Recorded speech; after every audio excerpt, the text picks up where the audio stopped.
गुरुर्ब्रह्मा गुरुर्विष्णु गुरुर्देवो महेश्वरः गुरु साक्षात् परं ब्रह्म तस्मै श्री गुरुवे नमः। अज्ञानतिमिरान्धस्य ज्ञानाञ्जनशलाकया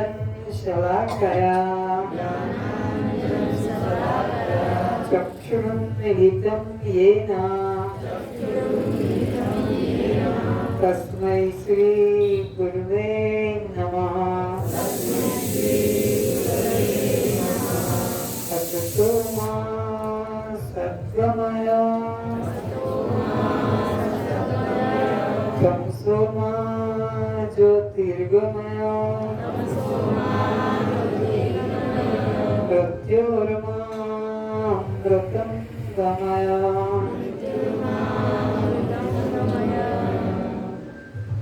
कस्त्वं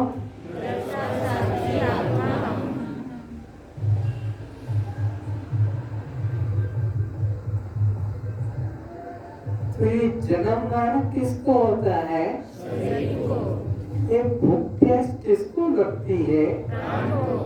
ये सुख दुख किसको होता है? ये बंधन मोक्ष किसे होता है? तो फिर आप कौन है?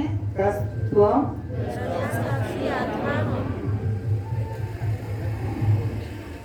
जब मैं चलती हूँ परमात्मा ही मुझ में चलते हैं।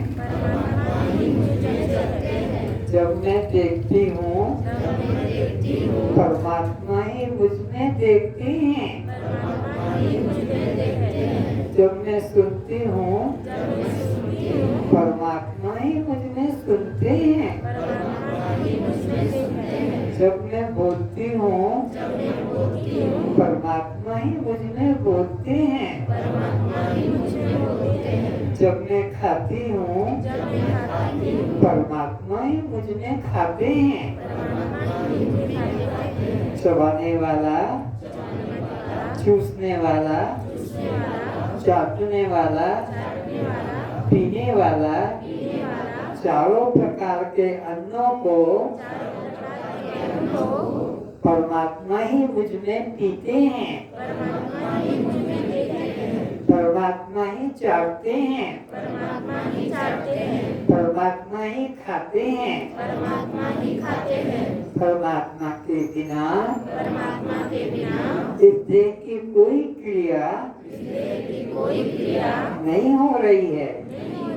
सभी कर्म परमात्मा की शक्ति के द्वारा हो रहे हैं। अज्ञानी व्यक्ति मैं करता हूँ, मैं कर रहा हूँ, मैं करूँगा, इस प्रकार का मिथ्या अभिमान करता है। इसीलिए वह 84 लाख योनियों के बंधन को पाता है।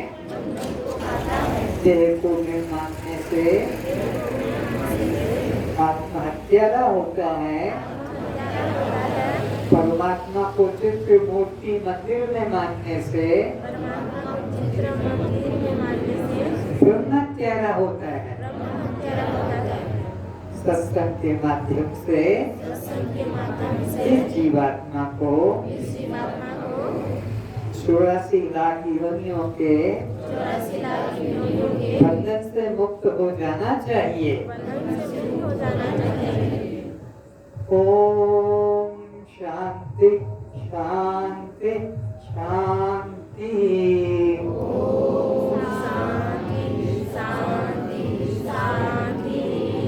सभी अपने मंगल नेत्रों को खोलें और श्रोताओं के रूप में उपस्थित सभी दिव्य पुण्य चैतन्य आत्माओं को मेरा प्रणाम।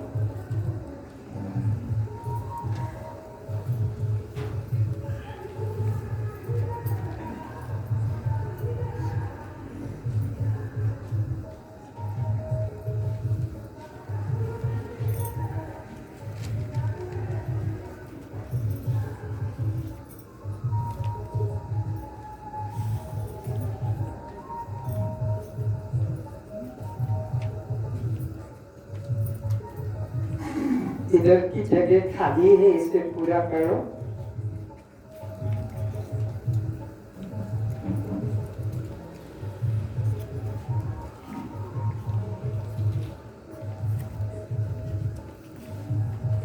जो नीचे बैठने में कष्ट पाते हैं वे चेयर पे बैठे। जिनको नीचे बैठने में कष्ट होता है, चेयर पे बैठने का घमंड ना करे कि मैं चेयर पे बैठते नहीं सुन पाते हैं नीचे, तो चेयर पे बैठे। आगे आगे आने की कोशिश करें।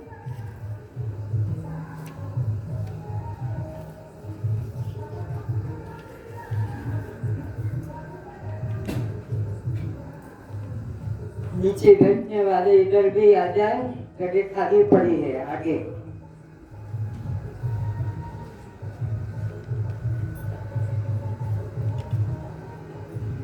इसके पीछे होते जाएं।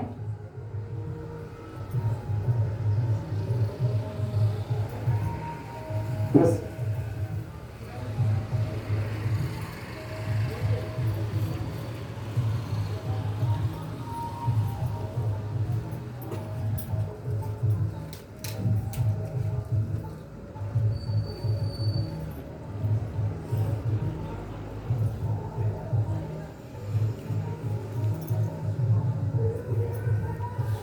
बीच में आने जाने का इतना रास्ता छोड़ने की जरूरत नहीं है, सब तो टाइम पे आ जाते हैं।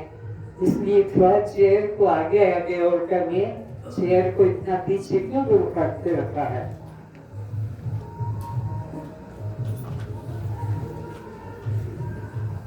कोई आगे आने की जाने की रास्ते की जरूरत नहीं।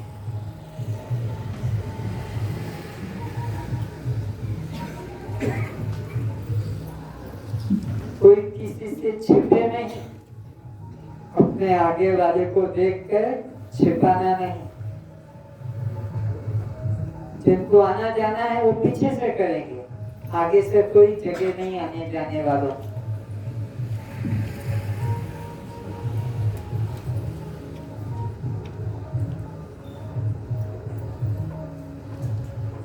उधर भी जगह खाली है, आगे आ जाओ। उठा ले आओ आगे, ठीक है।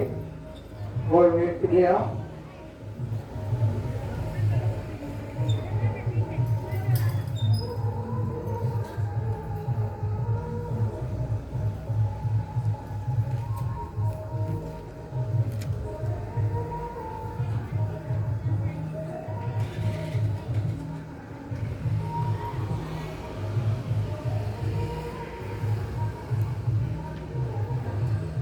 आज का दिन आपके जीवन में अद्भुत दिन है। ऐसा दिन कभी आपके जीवन में उदय ही नहीं हुआ।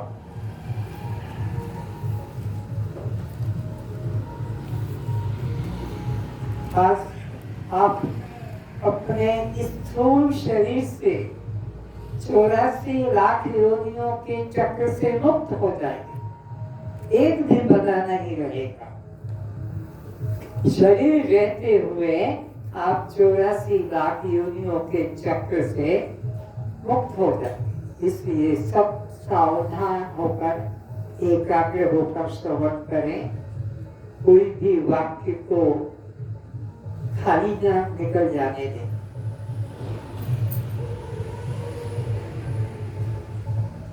श्रोता 3 तरह के होते हैं। पत्थर की तरह, पानी की तरह और मिस्त्री की तरह। श्रोता के 3 भेद क्या है? पत्थर की तरह, पानी की तरह और कपड़े की तरह। पत्थर की तरह, कपड़े की तरह और मिस्त्री की तरह। पत्थर को पानी में डालो, बरसों पड़ा रहेगा पर अंदर पानी घुसेगा। श्रोताओं के भेद बता रहा हूं। कथा सुनने बैठे पर एक शब्द भी अंदर नहीं जाता है। किसी की चूड़ी, किसी की चोटी, किसी का पेन, उसी को देखते रहते हैं बाहर बाहर। तो पत्थर की तरह श्रोता का कल्याण कभी नहीं होगा, जिसके अंदर सत असत का, जड़ चेतन का, दृष्ट दृष्टा का, आत्मा अनात्मा का, शव शिव का भेद ही नहीं मालूम पड़ रहा है कि किसको शव कहूं, किसको शिव कहूं, किसको जड़ कहूं, किसको चेतन कहूं, किसको आत्मा कहूं, किसको अनात्मा कहूं, कौन दृश्य है, कौन दृष्ट है। तो ये पत्थर की तरह। दूसरा है कपड़े की तरह। कपड़े को पानी में डालो, तरबतर हो जाएगा, भीग जाएगा सब तरफ से, लेकिन बाहर लाकर झुला दो, रस्सी पर टांग दो, कुछ देर के बाद में वो तो बस जितनी देर यहाँ बैठेगा आनंद का अनुभव करेगा। और जहाँ चप्पल पहना के खाना खाया, प्रसाद लिया, तेरी मेरी मेरी तेरी नहीं, बस पूरा रास्ता घर और बिस्तर पर सो जाता है। असर ही नहीं हुआ उसको, बस सुना बस उतनी देर। तीसरा श्रोता मिस्र की तरह। मिस्र को पानी में डालो, एक रस हो जाती है और वह फिर अलग नहीं होती है।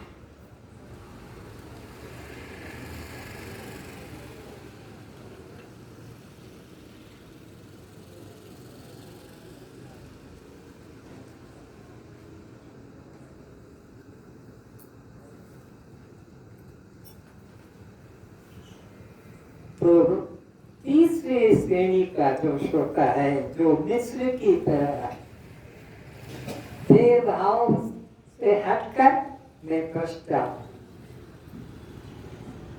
बैठ गया, जल भाव से हटकर मैं चैतन्य हूं, अनात्म भाव से हटकर मैं, अब वो पुनः देह भाव में नहीं आता है।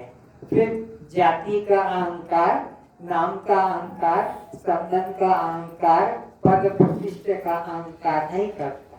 पहले करता था, पर सत्संग से विवेक जग गया, बिनु सत्संग विवेक न होई। अब वो पुरानी उपाधियों को, मिनिस्टर हो, डायरेक्टर हो, मास्टर हो, बाप हो, कुछ भी, अब वो अहंकार मन में धारण नहीं करता, निकाल दिया। अब मैं तो दृष्टा आत्मा। तो श्रोताओं के भेद कितने हैं? कौन कौन से? एक पत्थर की तरह, एक कपड़े की तरह और एक मिस्र की तरह। कल्याण न पत्थर वाले का होगा, न कपड़े वाले का होगा, कल्याण होगा तो नमक या मिस्र की तरह जो अपने को जानता है, पानी में गया उसी में एक हो जाता है।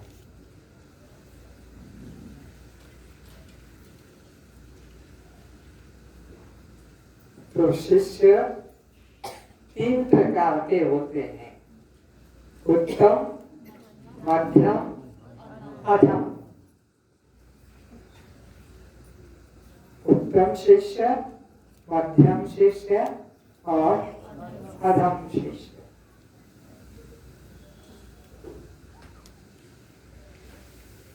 उत्तम शिष्य, गुरु ने कहा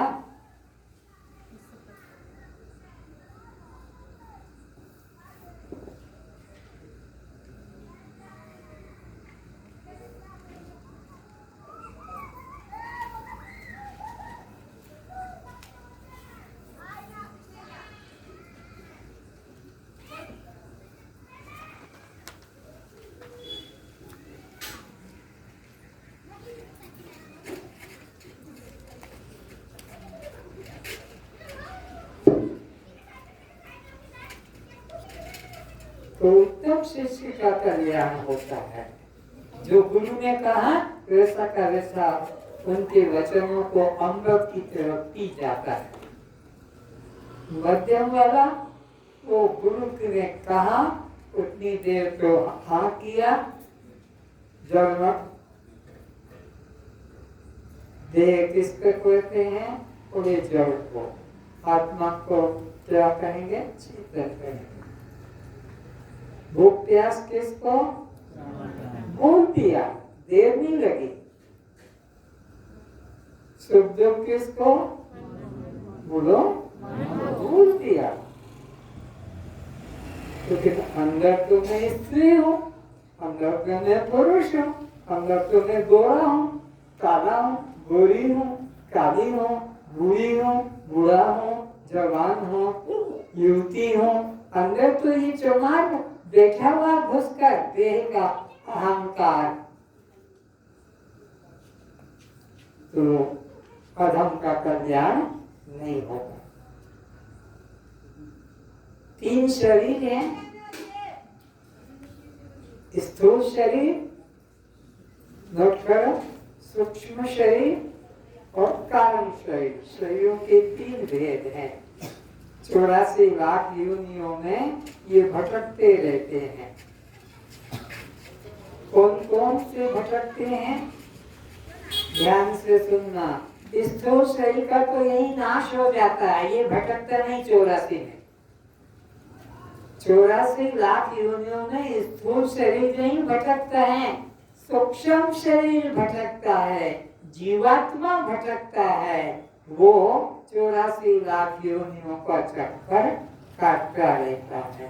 लेकिन स्थूल शरीर तो कुत्ता बना, भोगा, मर गया, हाथी बना, भोगा, मर गया, बिल्ली बना, भोगा और मर गया, सांप चूहा बना, भोगा, मर गया। इनको 84 में भटकना नहीं पड़ता। जीवात्मा को आकर 4,84,000 जोनि भ्रमत यह जीव अविनाशी, ये अविनाशी है, इसको मरना नहीं पड़ता, 84 में भटकता रहता है। तो आज हम स्थूल शरीर की और कारण शरीर की चर्चा करेंगे और सूक्ष्म शरीर की चर्चा कल करेंगे, जो 84 लाख योनियों में कर्म करके और भोग रहा है। तो स्थूल शरीर शास्त्र कहता है, क्षिति जल पावक गगन समीरा पंच रचित अति अधम शरीर। अधम, अति अधम, अधम में अति वो जोड़ना पड़ा। दुष्ट तो है, अति दुष्ट है, पापी तो है, अति पापी है। तो अति का मतलब सीमा पर पहुंच गया, पार हो गया। तो शरीर क्या है? क्षिति जल पावक गगन समीरा पंच रचित अति अधम शरीर। अति अधम, अधम का मतलब है नीच, पापी।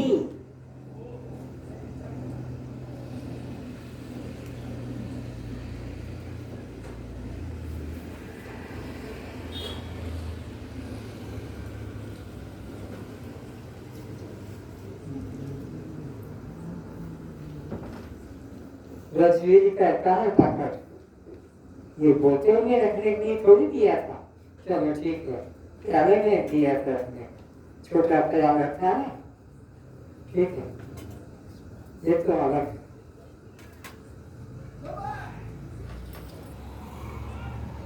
जिस शरीर में अहंकार कर रहे हैं उच्च होने का, मैं ब्राह्मण, मैं क्षत्रिय, मैं वैश्य, लेकिन वेद शास्त्र कहता है अति अधम शरीर। अति अधम है। क्यों अति अधम है? माता पिता के गंदी धातु संभोग से जो निकलता है, मासिक धर्म में जो निकलता है, अति अधम। कपड़े पे गिर जाए तो भी नफरत, बदन पे गिर जाए तो भी नफरत, न सूंघना चाहेंगे न चाटना चाहेंगे कि मेरा वीर्य और मेरा रज मासिक धर्म का रक्त कितना स्वादिष्ट है, कितना मीठा या लवण युक्त है कि पीता है, छूना नहीं चाहेगा, देखना नहीं चाहेगा, पीना भी नहीं चाहेगा। इस तरह से उस शरीर को अति अधम कहा। तो तुम्हारा हमारा जो शरीर बना है गंदी धातु से बना है, पिता माता के रजगिरी से। जब तक वो बदन से हटेगा नहीं, चमड़े पे हमारे लगा हुआ है, कपड़े पे, तब तक मन में बड़ी बेचैनी सी मालूम पड़ती है। तो ये तुम्हारा हमारा शरीर घमंड करने योग्य नहीं है, अति निकृष्ट है, छूने योग्य, चूमने योग्य, चाटने योग्य नहीं है, अति अधमा शरीर कहा है।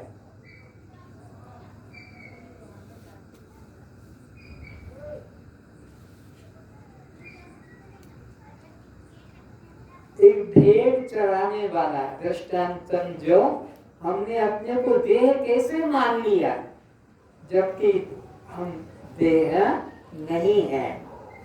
तो एक भेड़ चराने वाला जंगल में भेड़ों को लेकर गया है।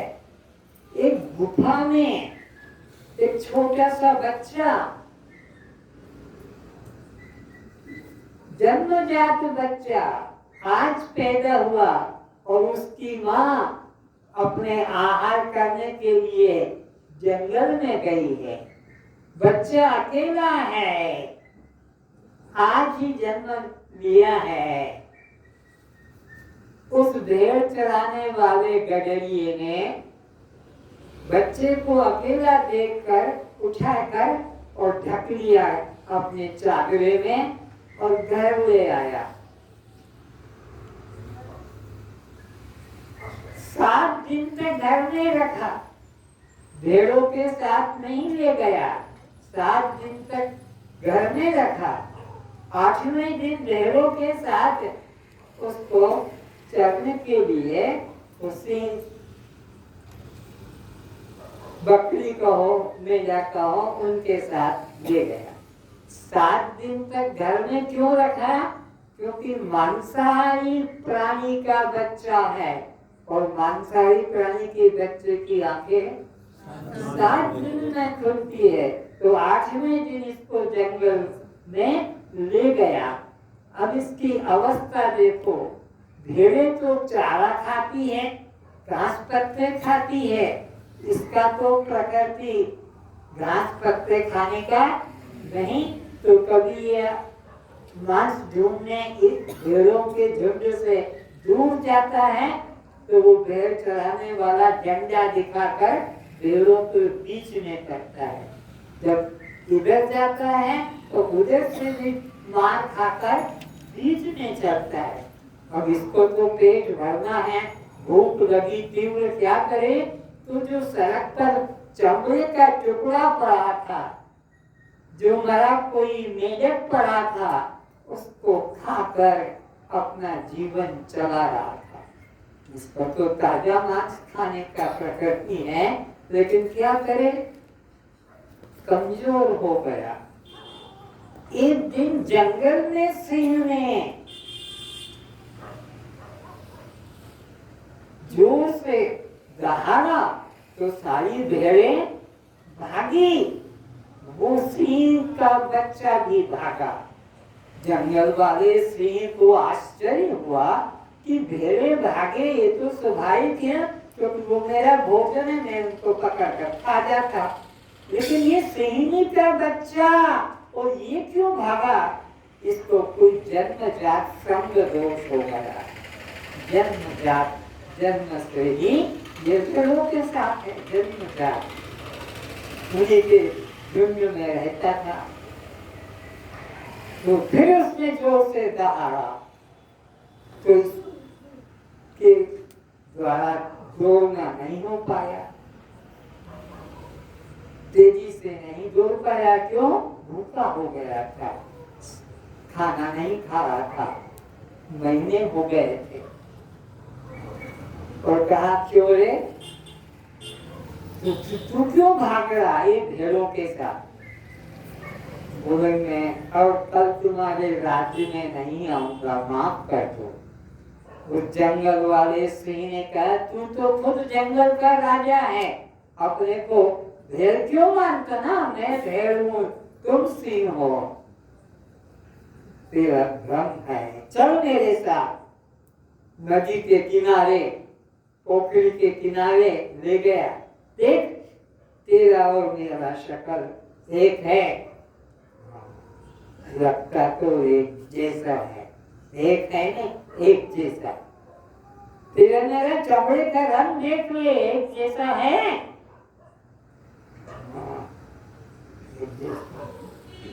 तेरी मेरी पूंछ देख ले, भेड़ों से पूंछ मिलती नहीं, भेड़ों से तेरा चमड़ा मिलता नहीं, भेड़ों से तेरा मुख मिलता नहीं।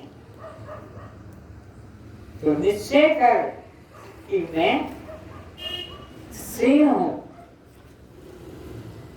अच्छा, अब मुझे मारो, अब मुझे छोड़ दो, अब मुझे छोड़ दो, मेरा मालिक मुझे मारेगा, कल भी मुझे मारा तो अभी तक दर्द है, अब मुझे छोड़ दो। अरे फिर भाई, तू तो खुद सिंह है, वो तो तेरा भोजन है जिससे तू डर रहा है, जो डंडा तुझे दिखाया तू तो उसको चीर के खा सकता है। अब बताओ, इस घर में पाले हुए सिंह को असली सिंह बनने के लिए क्या करना पड़ेगा? मंत्र जाप करेगा, कोई भजन करना पड़ेगा कि कोई औषध खाना पड़ेगी? कुछ करने की जरूरत क्यों? ये तो जन्मजात सिंह है, लेकिन भेड़ों के साथ रहते रहते इसने अपने को भेड़ मान लिया। सिंह बनने के लिए कुछ करना, वेद कहता है तत्त्वमसि, तू ब्रह्म है, तू ब्रह्म है। ब्रह्म बनने के लिए कुछ मंत्र माला, जप तप ध्यान समाधि तीर्थ मंदिर करने की जरूरत नहीं है। भेड़ों के साथ रहकर भेड़ मान लिया। हमने भी इन शूद्रों के साथ रहकर अपने को शूद्र मान लिया। ब्राह्मण क्षत्रिय देश से शूद्र, शूद्रों के साथ रहकर हमने अपने को शूद्र मान लिया। अब हमको ब्राह्मण बनने के लिए कोई साधन करने की जरूरत नहीं है, हम तो ब्रह्म के पुत्र हैं। तो ब्रह्म होने के लिए केवल बुद्धि का अज्ञान दोष दूर करना है। उस सिंहनी के बच्चे को अज्ञान दोष दूर हुआ कि वो सिंह ही बन गया नहीं है। ऐसे ही तुम भी देह भाव तुम्हारा गया कि तुम ब्रह्म ही हो, ब्रह्म बन गए, ऐसा भी मत समझना। तुम्हारा तो स्वभाव निश्चित ब्रह्म रूप है।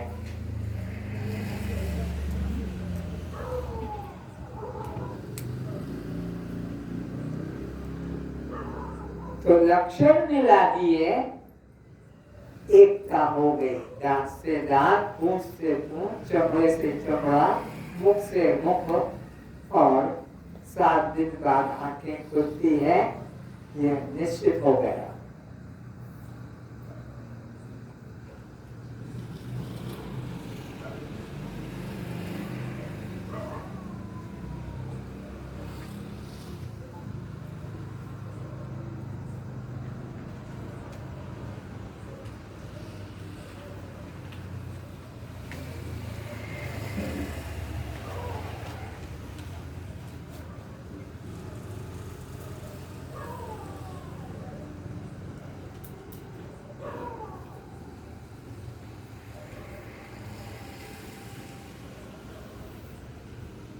कुंती छोटी बालिका है, अपने गुरु दुर्वासा जी की सेवा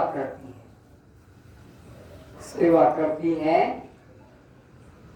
गुरु जी बहुत प्रसन्न हो गए उस बालिका की सेवा देखना, सब काम, नहलाना धुलाना, कपड़े धोना, उनकी मालिश करना, उनके लिए भोजन नाश्ता, सब कुंती बहुत खुश हो गए।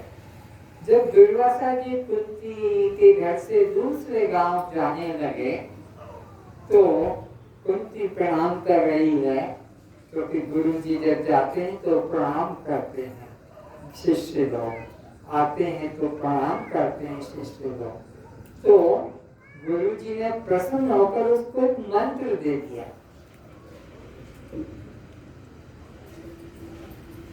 अहम ब्रह्मास्मि, मंत्र दे दिया। और क्या कहा, जब तुझे कोई संकट आए, जब कोई चीज की जरूरत पड़े तो इस मंत्र का जाप करेगा तो वो देवता आकर और तेरी मदद करेगा। छोटी बच्ची रट लिया जब सोहम सोहम सोहम अहम ब्रह्मास्मि। जवान हो गई, शादी की बात आने लगी, बाप सोच रहा है अब इस लड़की की मुझे शादी करना है, लड़के को दिखाते थे। तो कुंती ने सोचा, मेरे गुरुजी ने मुझे कहा था कि जब तुझे जो जरूरत हो तो उसका हो तो मंत्र का जाप करेगी, वो देवता आकर तेरी रक्षा करेगा। क्या ऐसा हो सकता है? अरे मेरे को बच्चा समझ के गुरुजी ने ठग दिया, मैं जिसको बुलाऊं वो देवता आ जाएगा और मेरे को पुत्र देगा। गुरुजी ने तो दुर्वासा जी ने कहा था, इसने वो पक्का कर दिया। और पिता रोज रोज राजकुमारों को दिखाते हैं किससे शादी करें। तो क्या देखें क्या मेरे गुरुजी ने कहा था वो सच है। उसने सूर्य को बुला लिया, कुंती ने सूर्य का आह्वान कर लिया, सूर्य आ गया, सचमुच में आ गया। नहीं मैं कुंवारी हूँ, मुझे शादी नहीं हुई है, मेरे को कुंवारी हूँ, शादी नहीं हुई है, आप मुझे बच्चा मत दो। तो गुरु ने कहा कि वो देवता आएगा और उसको बच्चा देके जाएगा। बोले मेरा जो ये मंत्र है गुरुजी ने जो तुमको दिया, ये सिद्ध मंत्र है, ये तो अब खाली नहीं जाएगा। और सूर्य देवता तो चले गए। अब ये घबरा गई, अब क्या करूं, कुंवारी लड़की और गर्भवती हो गई, ये बात फिर जाए नहीं सकते। तो इसने अपने पिता से कहा कि मुझे योग सिद्धि करना है, एक साधन सिद्ध करना है और एकांत में मैं रहूंगी, एक दासी मेरे पास और कोई नहीं आएगा। राजा के कई महल थे, एक महल चुन लिया, दासी को भी रख लिया पास में और राधा नाम की दासी सेवा में रही। करते करते 9 महीने बीत गए और बच्चा बाहर आ गया। अब क्या किया जाए? तो दासी से कहा, तुम इस बच्चे को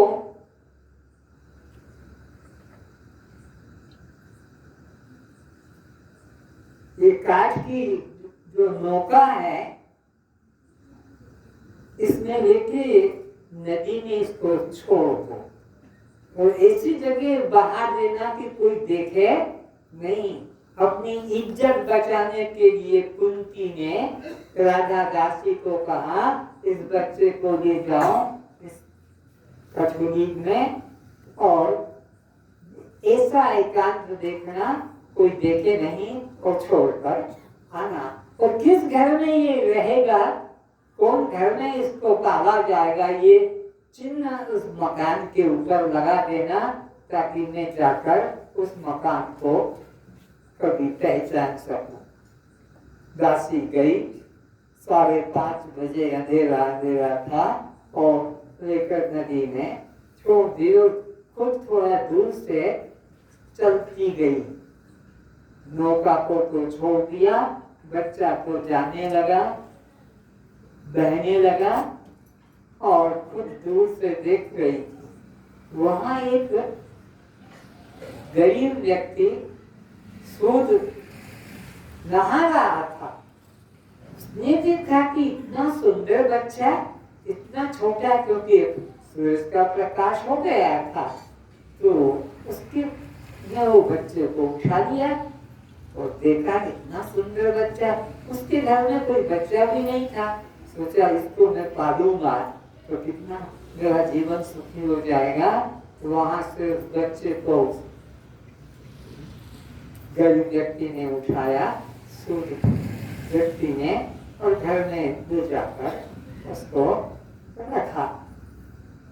पहचान की चिन्ह लगा दिया और आकर कह दिया कुंती को कि तुम्हारे बच्चे को अमुक घर में पाला गया है। करते करते 25 वर्ष का हो गया उसी घर के अंदर, और वह सूद पुत्र के नाम से प्रसिद्ध हो गया। सूद ने पाला, ब्राह्मण ने पाला तो ब्राह्मण हो जाता है, क्षत्रिय ने पाला तो क्षत्रिय कहलाता है, वैश्य ने पाला तो वैश्य कहलाता है। सूद ने पाला, सूद पुत्र के नाम से प्रसिद्ध हो गया। और अब कौरवों की सभा में, कौरवों की सेना में वो भर्ती हो गया। 25 वर्ष का कौरव पांडव का तो युद्ध कल होगा, और ये कौरवों के सभा युद्ध में प्रवेश कर गया सेना में। ये बात कुंती को पता लग गई कि कल पांडव और कौरवों का युद्ध होगा, और ये सूद पुत्र के रूप में कर्ण अपने छोटे भाइयों को मार डाले। शादी के बाद जो 5 पति बने, वो पति को ये मार डालेगा। ये मेरा पहला बच्चा है जो किसी को पता नहीं है, और ये कल अपने छोटे भाइयों को मार डालेगा। इसलिए इसको जाकर बोध करा दूं कि तू सूद पुत्र नहीं है, कुंती पुत्र है। वो आई, कृष्ण भी साथ आए और कहा कि तू सूद के घर में पाला गया है, पर तू सूद पुत्र नहीं, कुंती पुत्र है। बोले चल है, मेरी माँ तो घर में है, तू कहाँ से आ गई? मैं तो तेरी आज शक्ल देखा 25 साल के बाद, और तू कहती है कि मेरा पुत्र। भगवान कृष्ण ने भी समर्थन किया कि असली माँ तेरी कुंती है, और उसने तो तेरे पाला है, इसलिए यही माँ तेरी है। इस तरह से बोध कराया और वो पहचान हो गई। तो इसी तरह सदगुरु भी तुमको 20 साल 25 साल का उम्र हो गया और तुम अपने को उड़िया, बंगाली, मारवाड़ी, गुजराती, तेलुगु, स्त्री या पुरुष जवान मानने के भ्रम में हो। जब तुम सदगुरु सच्चा आएगा तब तुम्हें होश कराएगा कि देख तू यह नहीं है, तू तो दृष्टा साक्षी आत्मा ही। शरीर तो दृश्य है, जड़ है, शरीर तो अनात्मा है, शरीर तो शव है, शरीर तो पर प्रकाश है, तू तो स्वयं प्रकाश सच्चिदानंद है। तो इसको स्वरूप का बोध होता है। और एक घटना,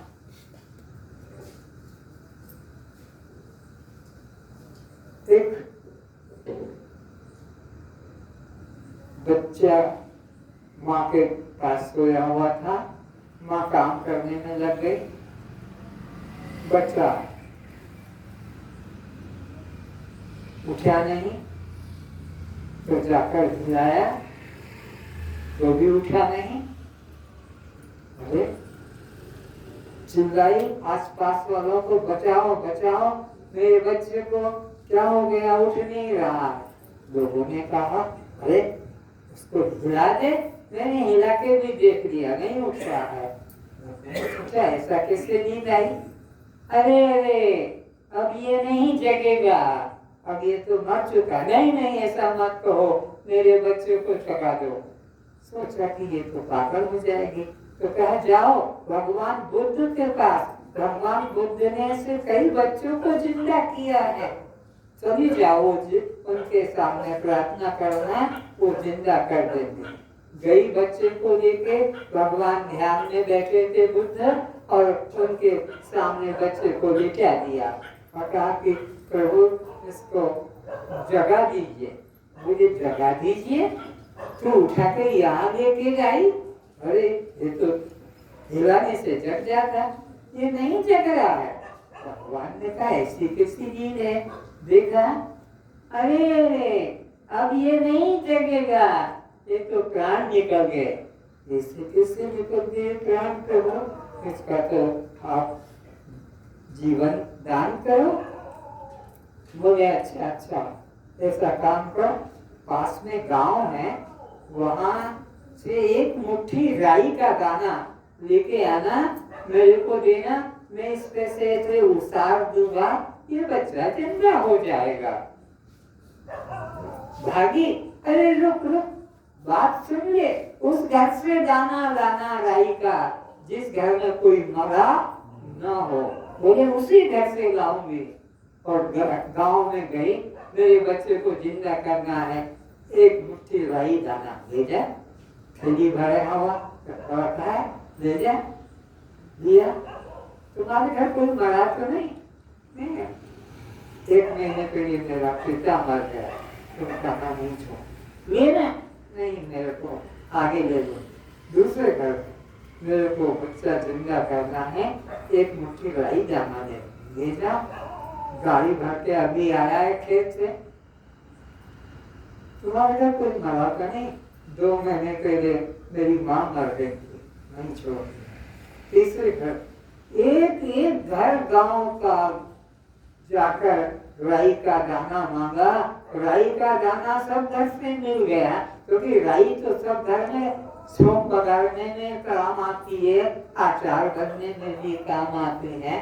तो लेकिन सबके घर में कोई का बेटा मरा, कोई का बाप मरा, कोई की माँ मरी, कोई का भाई मरा, कोई का पति मरा, किसी का कोई घर खाली नहीं मिला।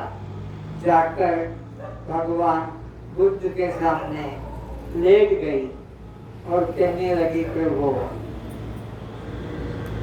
अब तो मेरा आप उद्धार कीजिए, अब तो मेरा उद्धार कीजिए।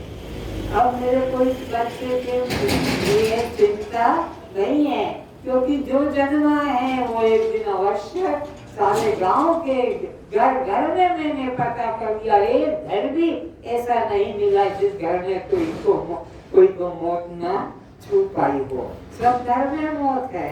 तो अब ये बच्चा 10 दिन जिंदा भी रह जाएगा तो फिर तो मरेगा। जो जन्मा है उसकी मौत निश्चित है।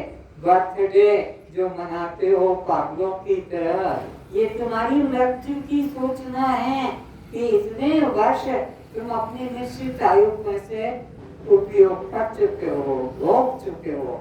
10 साल का बर्थडे, 20 साल का जन्म दिवस, 25 साल का, ये बता रहा कि तुम जो उम्र लेके आए थे उसमें इतनी खर्च हो गई है, इसलिए दीपक जलाते हैं, मोमबत्ती जलाते हैं और फिर वापस उनको बुझा देते हैं। इतने वर्ष बुझ गए, अब तेरे काम में वो आएंगे नहीं, कितना बचा है और उसी का उपयोग लेना होगा।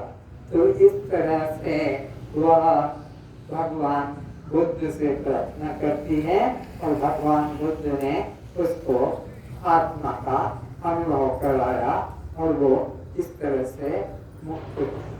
और एक घटना, एक राजकुमार जंगल में जा रहा है शिकार के लिए, शिकार के लिए गया, खोजते खोजते गहरे जंगल में चला गया, शिकार पकड़ में नहीं आया, गहरे जंगल में चला गया। अब डर लगने लगा कि मैं रास्ता भी नहीं जान पाऊंगा, घोर अंधेरा हो गया, मुझे अब आगे नहीं बढ़ना चाहिए। अब तो शिकारी कुछ डर गया कि मुझे कोई ना खादे बाघ तो कहाँ रात बिताऊं, राजमहल में पहुंचना बहुत मुश्किल है, बहुत गहरे जंगल में आ गया।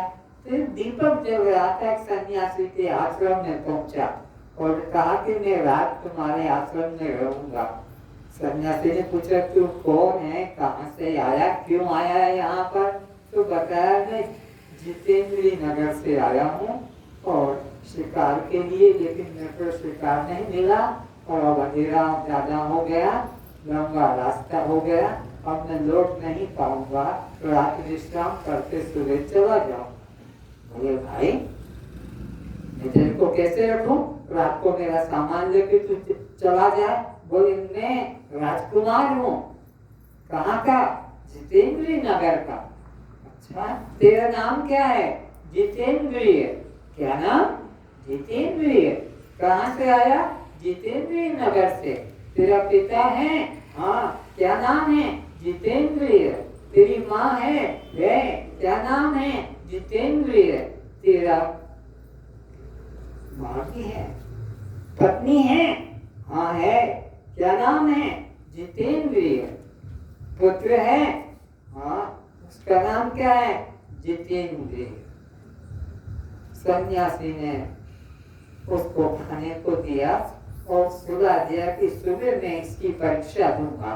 और सुबह उठकर कहा कि तेरे कपड़े राजमहल से जो पहन के आया है ये मुझे दे दे, और मेरे कपड़े जो गैरिक वस्त्र हैं वो तू ले। तो जब तक मैं ना आऊं तू यहीं रहना, बोली जैसी आज्ञा। और वो राजकुमार के कपड़े लेकर एक कसाई की दुकान पे गया और जाकर रक्त के छींटे लगवा लिए ताकि मैं उसको दिखाऊंगा। इसके बाप को जिसने कहा कि वो जितेंद्रिय है, क्योंकि सन्यासी तो अपने को जितेंद्रिय नहीं मानता है। ये कहता बाप भी जितेंद्रिय, माँ भी जितेंद्रिय, पत्नी भी जितेंद्रिय, पुत्र भी जितेंद्रिय है, ये भी। तो मैं इसकी परीक्षा देता हूँ। और जाकर वो कसाई से कपड़े पे रक्त डलवा दिया और गया राजा के पास। जितेंद्रिय नगर पूछता और राजा से कहा महाराज कल तुम्हारा बेटा जंगल में शिकार के लिए गया, देखो देखो ये रक्त के सैनिक पे वो मारा गया, वो मारा गया, सिंह ने उसे खा दिया। तो राजा ने कहा इसमें आश्चर्य क्या है, जो जन्मा है वो तो एक दिन मरेगा, कोई भी निमित्त से मरना तो है। सोचा सन्यासी ने ये बाप कैसा दुष्ट है, लड़का जवान मर गया की खबर सुनकर भी थोड़ा भी आश्चर्य नहीं किया कि हाँ मेरा बेटा। क्यों राजाओं की कई रानियां हैं, किससे पैदा हुआ कुछ पता नहीं चलता है। तो इसलिए इसकी माँ के पास चले, अंदर रानी के महल में गए। उस राजा के महल में और रानी राजमाता से कहा कि कल तुम्हारा बेटा जंगल में गया था तो मारा गया, ये उसके कपड़े हैं पहचानते हो? अरे राज सन्यासी, ये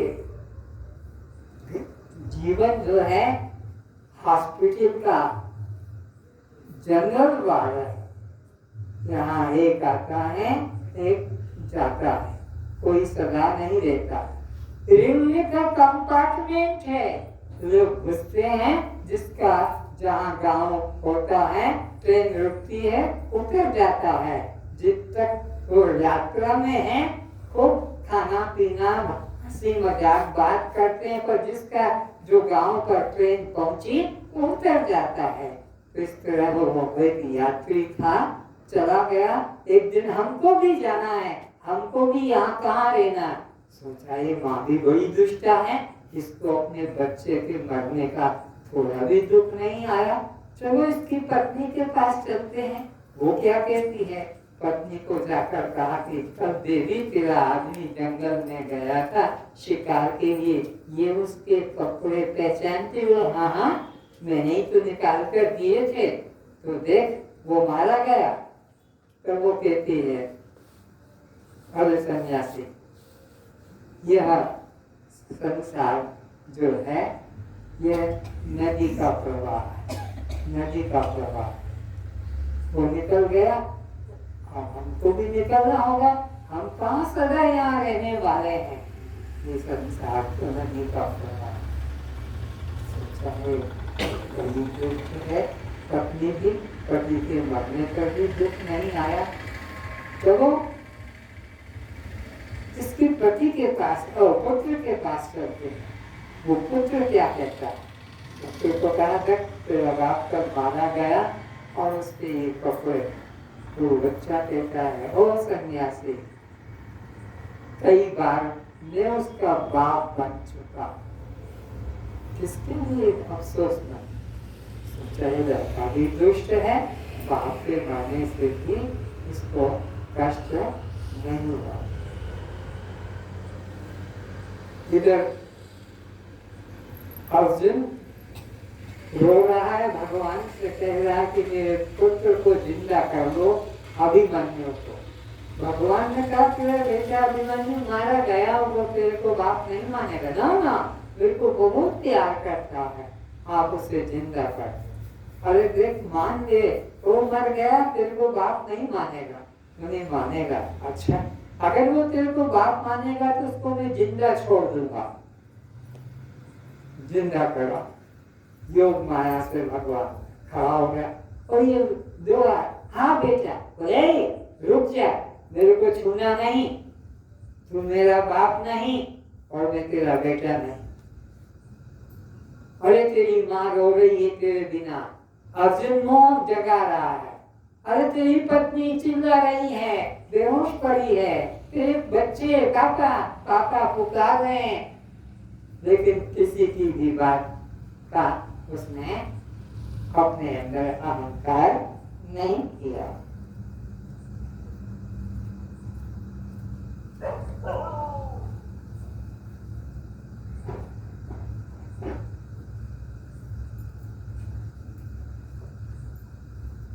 ये संसार इसी प्रकार का है। ये सन्यासी अब आश्रम की तरफ मुड़ा। चलो जाके इसको कह दो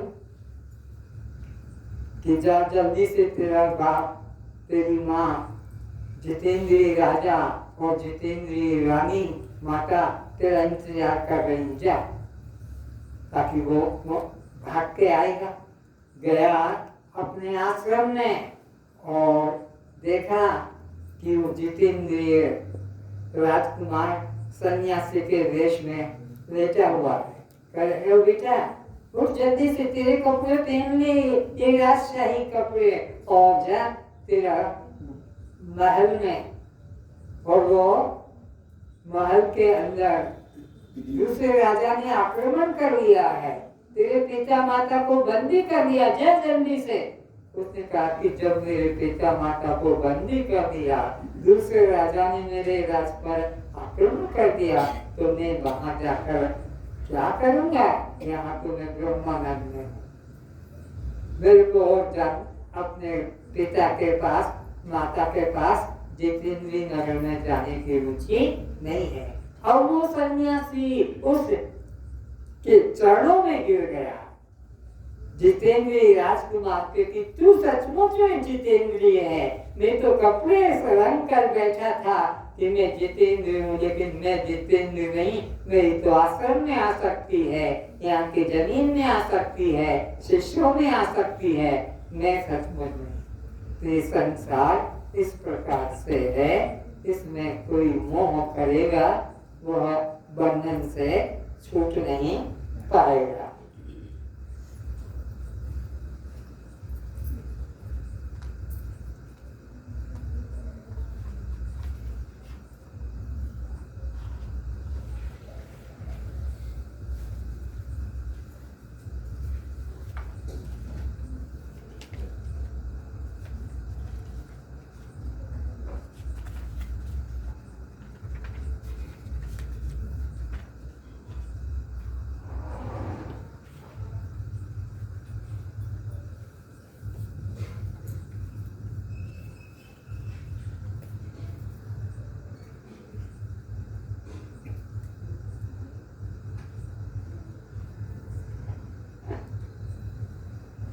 तो तुम्हारा हमारा सबका शरीर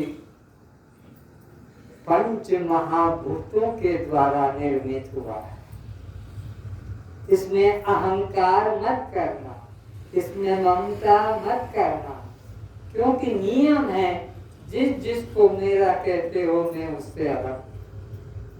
मकान मेरा पर मैं मकान, बेटा मेरा पर मैं बेटा, पति मेरा पर मैं पति, पत्नी मेरी पर मैं पत्नी, कुत्ता मेरा पर मैं कुत्ता, जूता मेरा पर मैं जूता, मकान मेरा पर मैं मकान, मैं उससे न्यारा। तो अब विचार करो कि ये तुम्हारा हमारा जो शरीर बना है ये किस तरह से बना है? पंच भूतों के द्वारा बना है। पंचभूत कौन कौन से हैं? नोट करो, आकाश, वायु, तेज, जल और पृथ्वी। आकाश, वायु, तेज, जल और पृथ्वी, इन 5 महाभूतों के पंचीकरण के द्वारा तुम्हारा हमारा शरीर निर्मित हुआ है।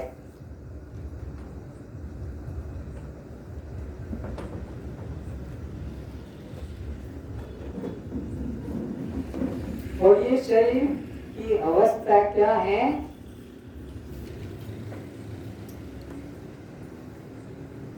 ये बैलून, ये तुम्हारे साइकिल का ट्यूब कि मोटर का ट्यूब, अगर एक सुई कांटा लग जाए तो पंचर हो जाता है। सबको पता है। साइकिल भी खड़ी है, देख लिया, साइकिल में अंदर व्हील के अंदर जो है टायर, टायर के अंदर ट्यूब, और वहां कोई कील लग जाए तो फिर क्या होगा? वह पंचर हो जाता है, फिर वो काम नहीं आता।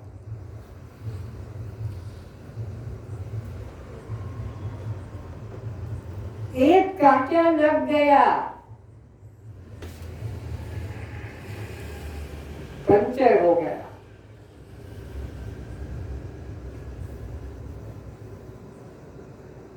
तुम्हारे इधर तो 9 छेद हैं।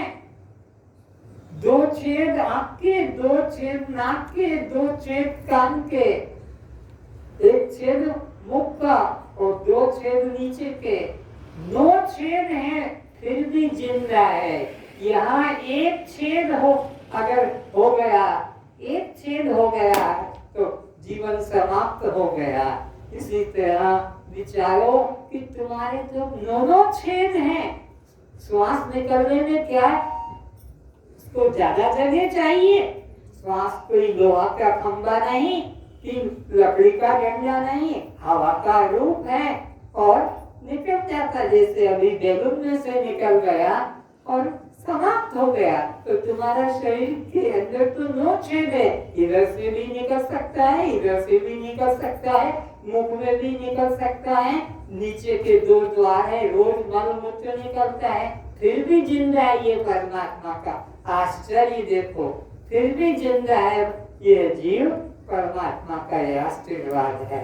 तो परमात्मा का जो आशीर्वाद है, यह जीवात्मा उसी की वजह से जिंदा है।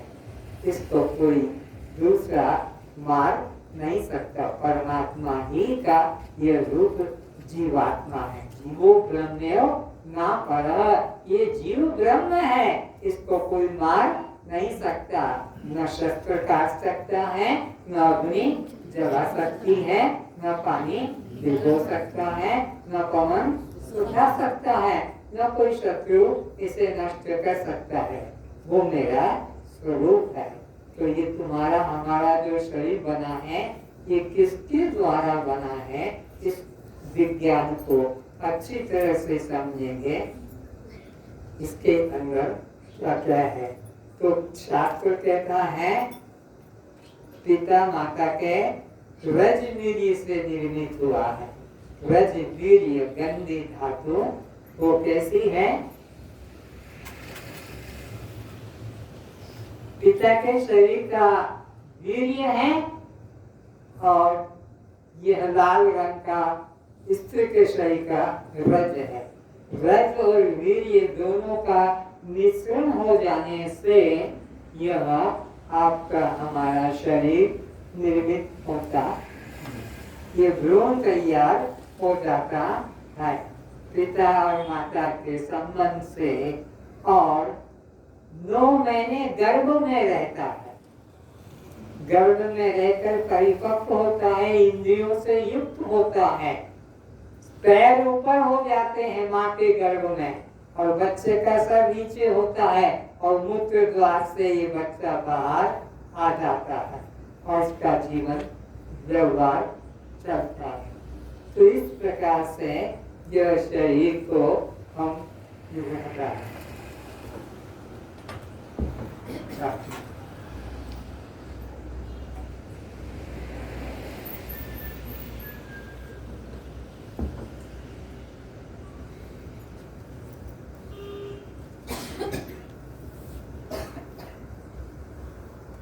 एक कटक शहर से 5 मित्र भुवनेश्वर जाने के लिए तैयार हुए। एक सर्कस आ रहा था, बहुत प्रसिद्ध, सबसे बड़ा सर्कस था वो।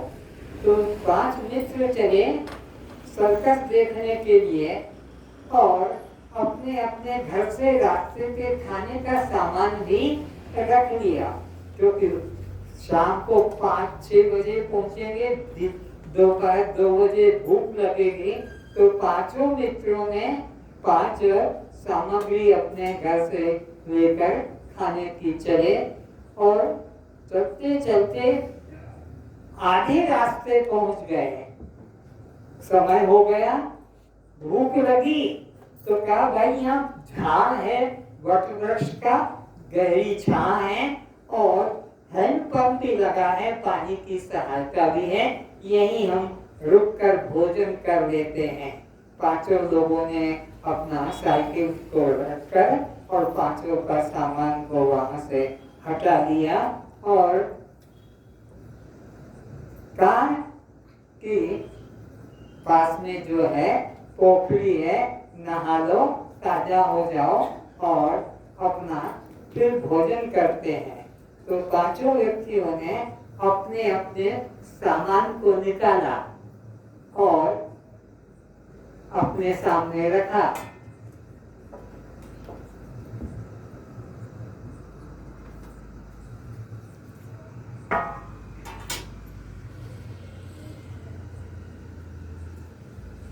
कैसे रखते हैं तुमको पता भी नहीं,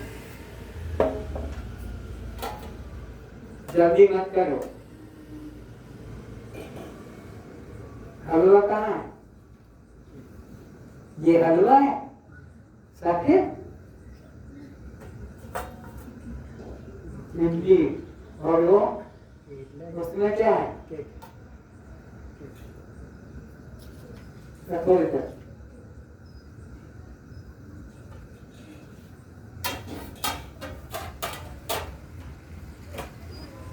पांचों मित्रों ने अपना अपना सामान खोल लिया।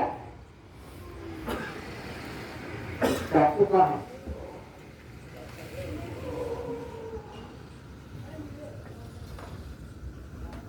बोले भाई भूख तेजी से लग रही है, जल्दी खाना शुरू करेंगे।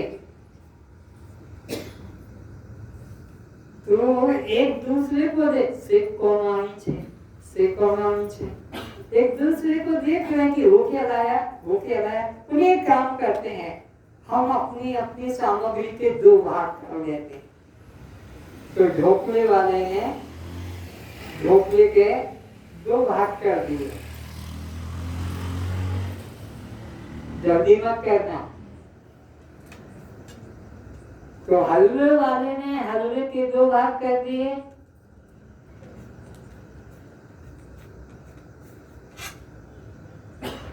तो पोल पीछा वाले ने पोल पीछा के 2 भाग कर दिए। किसे भोजन करना है, इडली वाले ने इडली के 2 भाग कर दिए।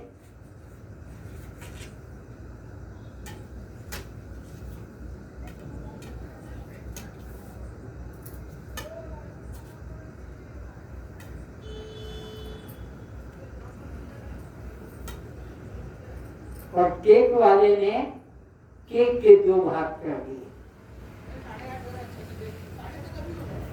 बोले भाई भूख बहुत लग रही, क्या करें?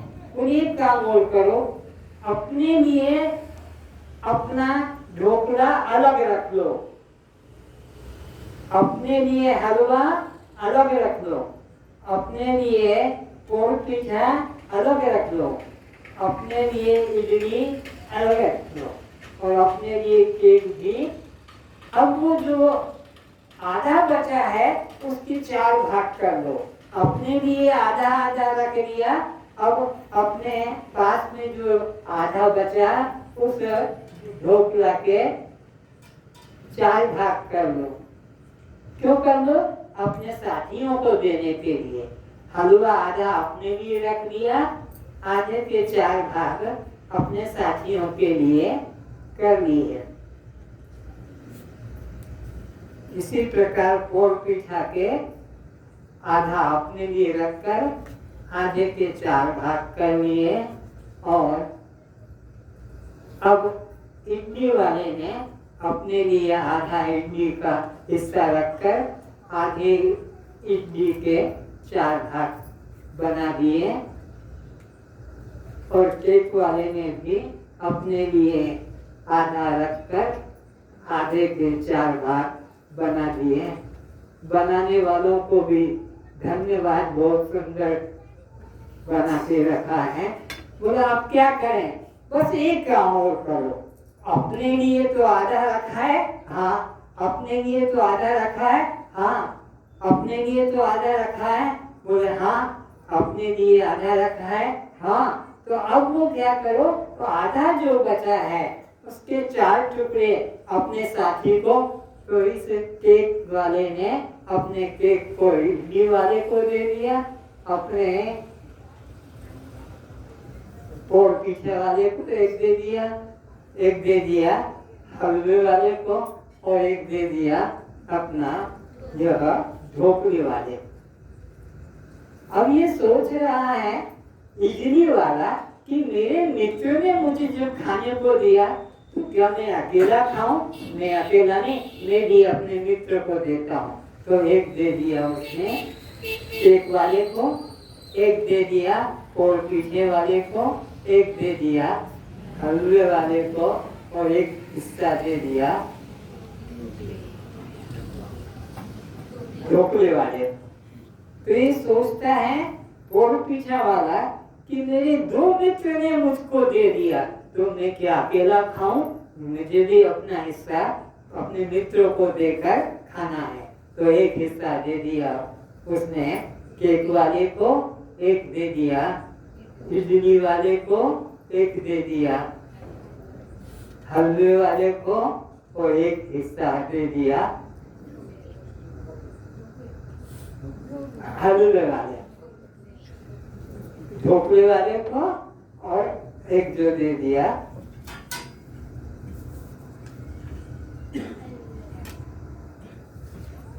अब ये सोचता है हलवे वाला कि मेरे 3 मित्रों ने मुझको अपनी सामग्री दी तो मैं इतना बेशरम हूँ कि क्या अकेला खाऊंगा? मैं भी बांट चुट के खाना और बैकुंठ लोक को जाना, इसी कहावत है। उसने भी अपना हलवे का एक हिस्सा ढोकले वाले को दे दिया, एक हिस्सा पोर पिठे वाले को दे दिया, एक हिस्सा इडली वाले को दे दिया और एक हिस्सा दे दिया केक वाले को। अब रह गया ढोकले वाला। वो देखता है कि 4 मेरे मित्रों ने मुझे सामग्री अपनी अपनी दी है तो मैं भी अकेला नहीं खाऊंगा। उसने भी अपना उस सामग्री में से एक एक हिस्सा निकाला, आटे का 4 बनाया था, एक दे दिया हलवे वाले को, एक दे दिया पोर पिठे वाले को, एक दे दिया इडली वाले को और एक दे दिया केक वाले को। पंचकर्ण हो गया और अब कहा आओ खाओ, तुम मत आ जाना। तो पांचों की बात चल रही है कि अब खाना शुरू कर दो और खाना शुरू कर दिया। हटाओ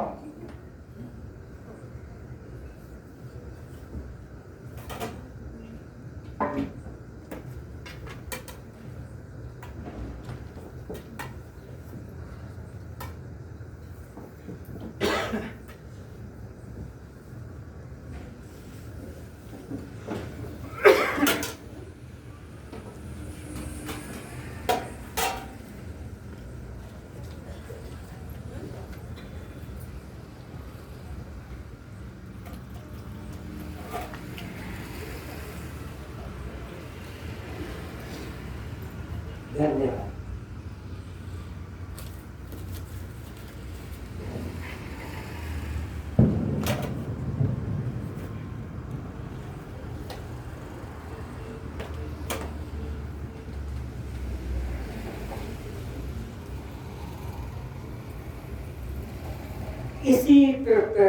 इसी तरह पंच महाभूतों का पंचीकरण हुआ। आकाश, वायु, तेज, जल और पृथ्वी। लाइट कहाँ गया? इधर दृष्टि डालेंगे अब बोर्ड की तरफ। यह पंचभूतों का पंचीकरण पद्धति। तो सबसे पहले क्या है? आकाश, फिर वायु, फिर तेज, फिर जल और फिर पृथ्वी। तो इनका पहले क्या किया? सबने अपने अपने दो भाग किए। आकाश के दो भाग, वायु के दो भाग, तेज के दो भाग, जल के दो भाग, पृथ्वी के दो भाग। ये पंचीकरण किस तरह से हुआ?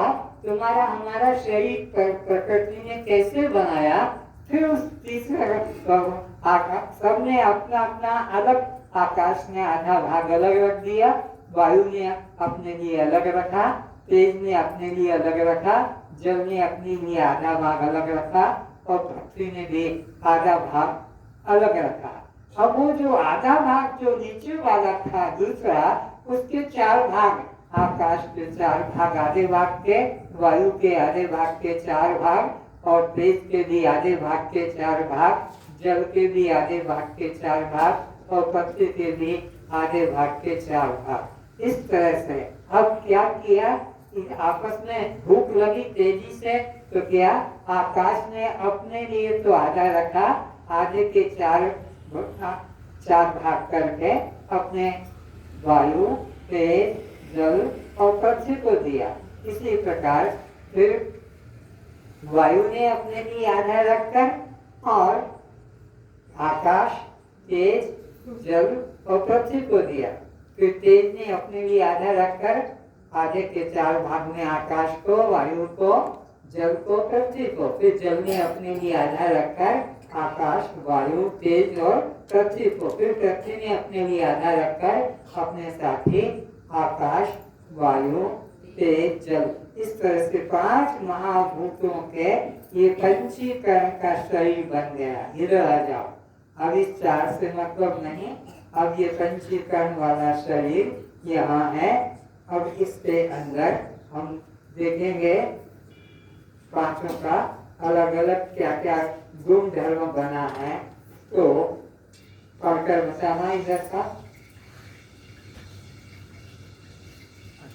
शोक, काम, क्रोध। ये इस तरह से पांच महाभूतों के पांच विषयों का वर्णन हुआ है।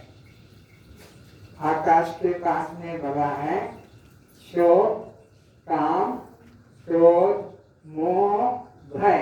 वायु से बना प्रसारण, धावन, गलन, चलन, अंगचन। तेज से बना निद्रा, क्षुधा, आलस्य और कांति, आलस्य। जल से बना लाल, स्वेद, मूत्र, रस, वीर्य, रस, रक्त। पृथ्वी से बना केश, त्वचा, नाड़ी, मांस और हाथ। इस तरह से पांच महाभूतों के 25 तत्व का पंचीकरण ये शरीर बन गया। अब तुमको इतनी बातें याद रखने की जरूरत नहीं, ना इनको पंचीकरण को याद रखो, न इनको रखो। तुम्हें तो इतना रखना है कि जो भी है वो दृश्य में उसका बस इतने में तुम्हारी गाड़ी पार हो जाएगी। तुम्हें ये छोटा रटन करना नहीं, बच्चों की तरह जैसे पहाड़े याद करते हैं, मीनिंग शब्दार्थ याद करते हैं। बस इतना ही करो, जो भी मेरे सामने आएगा वो दृश्य में उसका। ये कोई कठिन है? ये कोई कठिन? ये सरल बात है। बाकी ये बुद्धों को भी समझाया, ये बुद्धिमानों के लिए, जो ज्यादा बुद्धि वाले हैं वो प्रश्न करें ये कैसे, तो उनके लिए। लेकिन तुमको इतना से समझना है कि ये दृश्य है और मैं इसका दृष्टा हूँ। तो अब एक एक को बोलेंगे।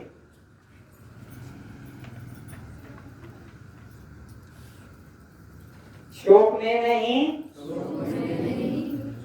शोक मेरा नहीं। जिसका भी हो, तुम्हें चिंता नहीं करना कि मैं तो भूल गया आकाश का है कि वायु का है कि तेज का। वो चित्र में तो दिख रहा है कि जहाँ आकाश है उसी चित्र कालम में शोक है। तो शोक मेरा दृश्य है, मैं शोक का दृष्टा हूँ, मैं शोक से न्यारा हूँ। काम में नहीं, काम मेरा नहीं, काम मेरा दृश्य है। मैं काम का दृष्टा हूँ, मैं काम से न्यारा हूँ। क्रोध में नहीं, क्रोध मेरा नहीं, क्रोध आकाश का है, ये मेरा दृश्य है, मैं इसका दृष्टा हूँ। मोह में नहीं, मोह मेरा नहीं, मोह आकाश का है, ये मेरा दृश्य है, मैं इसका दृष्टा हूँ। भय में नहीं, भय मेरा नहीं, भय आकाश का है, ये मेरा दृश्य है, मैं इसका दृष्टा हूँ। दृष्टा दृश्य से अलग होता है, इसलिए मैं आकाश के शोक, काम, क्रोध, मोह, भय, इन पांचों गुणों से मैं न्यारा हूँ। इन पांचों गुणों से न्यारा हूँ। जब मैं आकाश नहीं तो आकाश पे पांच धर्म भी मेरे। अब वायु पे विचारेंगे। बोलो, प्रसारण में नहीं, प्रसारण मेरा नहीं, वायु का है, ये मेरा दृश्य है, मैं इसका दृष्टा हूँ। दृष्टा दृश्य से न्यारा होता है। धामन में नहीं, पुरुषों की आवाज नहीं आ रही, सब मुर्दे बन के बैठे हैं। घड़ा घड़ा आवाज निकलना चाहिए महिलाओं को देखकर। महिला बोलती है, तुम क्या सब खाके मुंह में बंद करके बैठो। धावन में नहीं, धावन मेरा नहीं, धावन वायु का है, ये मेरा दृश्य है, मैं धावन का दृष्टा हूँ। दृष्टा दृश्य से न्यारा होता है। वलन में नहीं, वलन मेरा नहीं, आकाश का है, ये दृश्य है, मैं दृष्टा हूँ। दृष्टा दृश्य से न्यारा होता है। चलन में नहीं, चलन मेरा नहीं, चलन वायु का है, ये दृश्य है, मैं दृष्टा हूँ। अंकुचन में नहीं, अंकुचन मेरा नहीं, ये वायु का है। फूलना सिकोना वायु का धर्म है, मैं इससे न्यारा हूँ। न मैं दुर्बल होता हूँ, न मोटा होता हूँ, ये वायु के धर्म है। क्यों में हवा भरी जाती है, फूटता है। क्यों से हवा निकाल दी जाती है, सिकुड़ जाता है। तेज में नहीं, तेज के धर्म निद्रा प्रसाद, क्षुधा आलस्य, कांति में नहीं। ये आते हैं, जाते हैं। निद्रा होती है तो जानता हूँ, निद्रा चली जाती है तो जानता हूँ। प्यास लगी तो जानता हूँ, प्यास मिल गई तो जानता हूँ।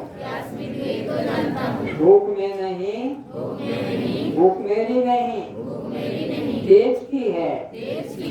भूख लगती है तो जानते हैं,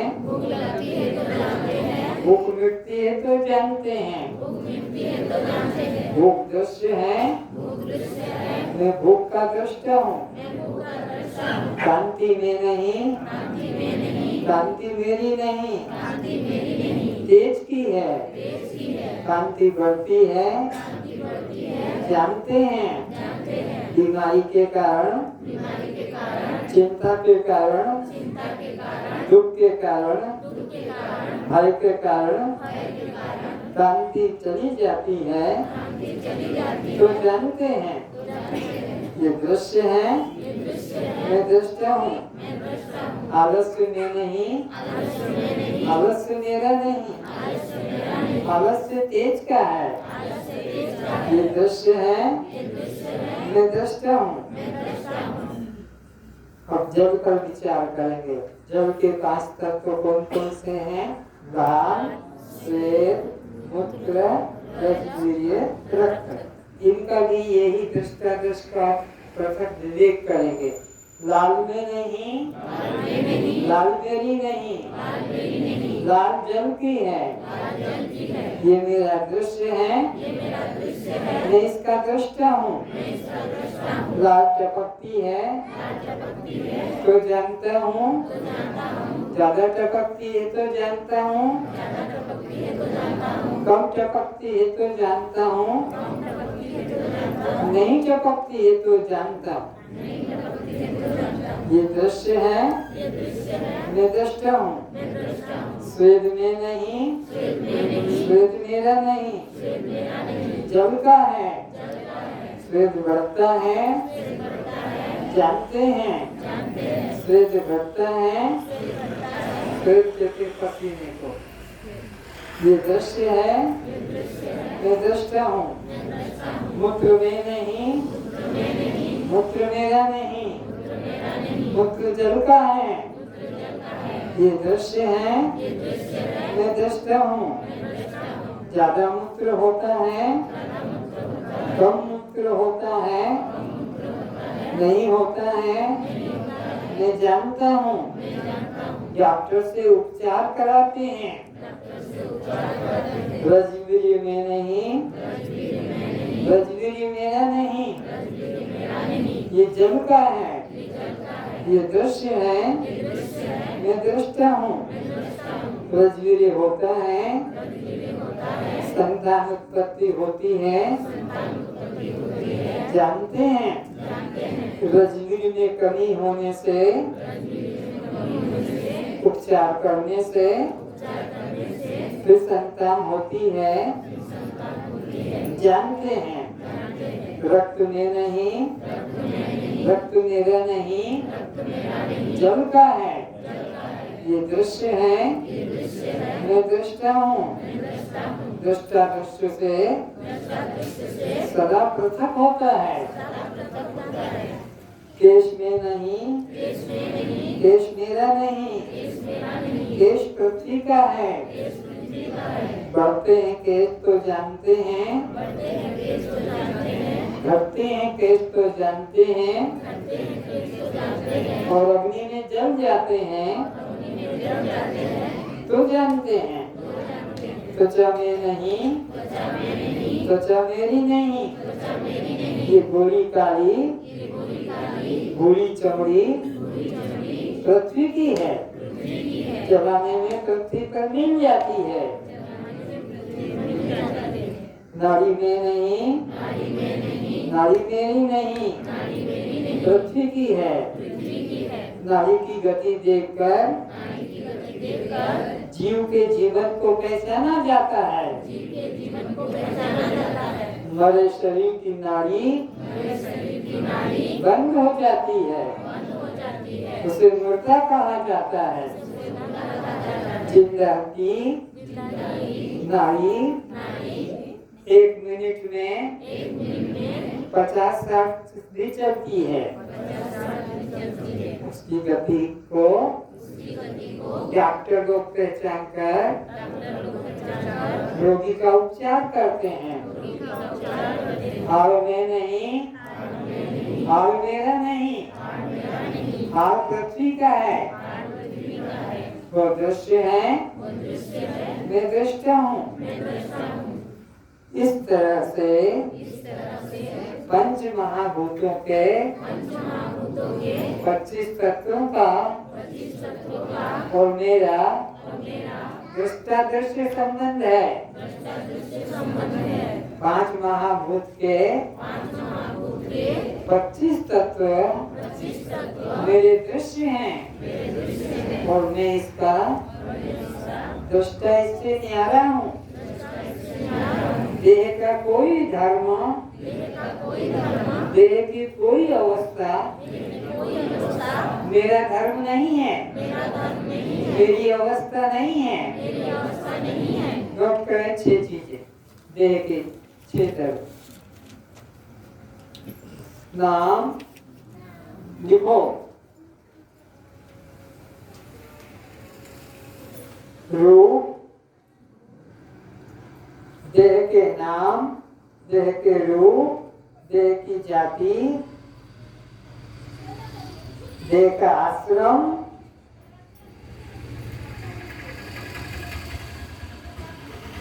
देह के संबंधी, देह का परिणाम, लंबा छोटा गड़बड़ मोटा परिणाम, जन्म मृत्यु। ये धर्म स्थूल देह के हैं, मेरे नहीं। बहुत ध्यान से सुनो, नाम भी मेरा, रूप भी मेरा, जाति भी मेरी, संबंध भी मेरा, आश्रम भी मेरा, परिणाम भी मेरा, जन्म मरण भी मेरा। ये सब धर्म किसके हैं? स्थूल शरीर के हैं, पंच महाभूत के या पिता माता के रज और वीर्य। कितनी गंदी गंदी धातु, छूने योग्य नहीं, देखने योग्य नहीं, उसके बने शरीर को हम लोगों ने घमंड करके रखा था। उसी के परिणाम से 84 लाख योनियों में जीव को भटकना पड़ता है। कस्त्वम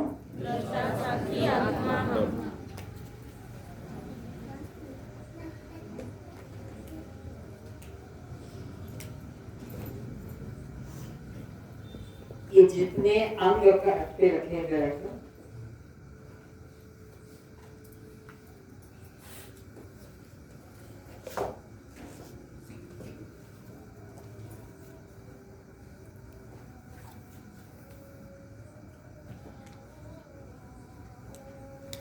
बोलो, ये हाथ में नहीं, हाथ मेरा नहीं, हाथ किसका है? शरीर का है, स्थूल शरीर जो खाया था ना, चटनी का डब्बा, ठीक है। कृष्ण का शरीर लेते हैं, अर्जुन का कोई नहीं होता, ठीक है। तो शरीर में नहीं, शरीर मेरा नहीं, शरीर किसका है? पंच महाभूतों का या पिता माता के रजनी का। ये दृश्य में इसका जब शरीर में नहीं तो शरीर का हाथ भी मेरा, शरीर में नहीं तो शरीर का पैर भी मेरा, शरीर में जब में नहीं तो शरीर का सिर भी मेरा, शरीर में नहीं तो शरीर के कान भी मेरे, शरीर में नहीं तो शरीर की आँख भी मेरी, शरीर में नहीं तो शरीर का नाम भी, शरीर में नहीं तो शरीर का मुख भी मेरा, शरीर में नहीं तो शरीर के बाल भी। लेकिन घमंड करते हैं बाल वाले, झटका मार के छाती पे दिखाते हैं, कैसी मेरी रेडी, कैसी मेरे बाल। लज्जा आनी चाहिए, शर्म आना चाहिए, चंद्र भर पानी में डूब मरने जैसा। अरे गंदी धातु से बना शरीर, और जब मैं शरीर नहीं तो फिर शरीर की कोई अंग, शरीर की कोई अवस्था मेरी नहीं। तो शरीर की उम्र भी मेरी उम्र, शरीर की जाति भी मेरी जाति। इससे प्यारा दृष्टा साक्षी आत्मा। तो शरीर में नहीं तो शरीर के ये जो स्वांग बनाया बाबा जी का, लंबी जटा और लंबी दाढ़ी, और ये जो अपना बनाया है इतना सुंदर लगता है कि झटका मार के इधर ले आते हैं। कई लोगों ने देखा है अपने पुकार करके, ये सब मैं नहीं, मेरी है। कौन? तो तुम्हारा हमारा शरीर का घमंड करते हो। अब इसको देखोगे अटल।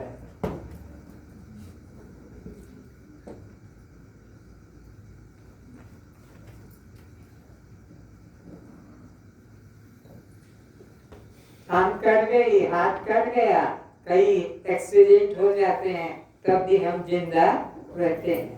तो अब ये तुम्हारा हमारा शरीर अगर आत्म ज्ञान नहीं पाया तो चट्टी का डब्बा। आत्म ज्ञान नहीं पाया तो अति अधम शरीरा क्षिति जल पावक गगन समीरा पंच अति अधम शरीरा। अब हम देखो जो खाते हैं इस शरीर को मुख में से डालते हैं, सब्जी है। अब क्या है? भात है।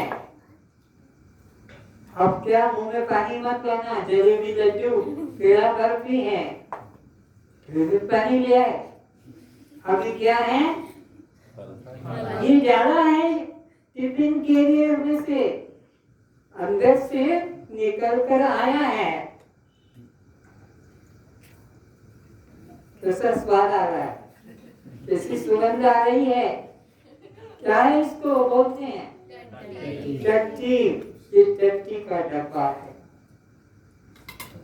ये सब माने जाते हैं, सब धोए जाते हैं, लेकिन इसको कोई मांजता है? रोज रोज इसी में भरते हैं और नीचे के दरवाजे से निकलता जाता है ये चट्टी का डब्बा। इसी पे ये रखते हैं तुम्हारे। कौन पवित्र कहोगे, किसको पवित्र कहोगे? कैसे बन गए ये सब?